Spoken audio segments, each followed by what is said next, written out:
বেণীমাধব, বেণীমাধব, তোমার বাড়ি যাব।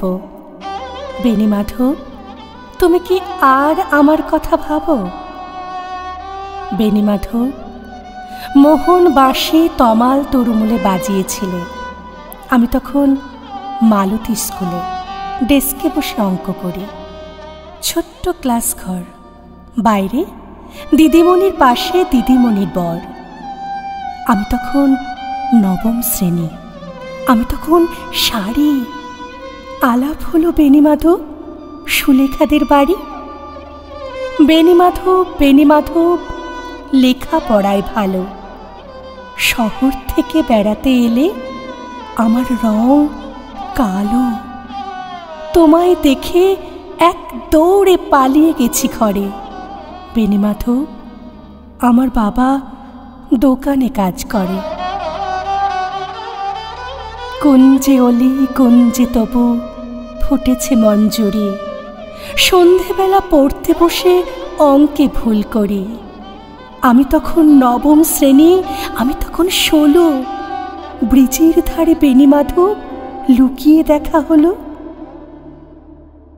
বেণীমাধব, বেণীমাধব, এত দিনের পরে সত্যি বলো, সেসব কথা এখনো মনে পড়ে? সেসব কথা বলেছ তুমি তোমার প্রেমিকাকে? আমি কেবল একটি দিন তোমার পাশে তাকে দেখেছিলাম, আলোর নিচে, অপূর্ব সে আলো। স্বীকার করি, দুজনকেই মানিয়েছিল ভালো। জুড়িয়ে দিল চোখ আমার, পুড়িয়ে দিল চোখ। বাড়িতে এসে বলেছিলাম ওদের ভালো হোক। রাতে এখন ঘুমোতে যায় একতলার ঘরে।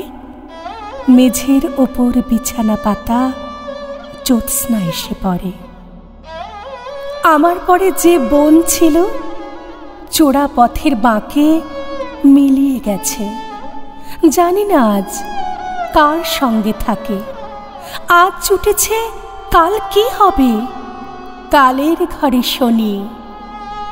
আমি এখন এ পাড়ায় সেলাই দিদিমণি। তবু আগুন, বেণীমাধব, আগুন জলে কই?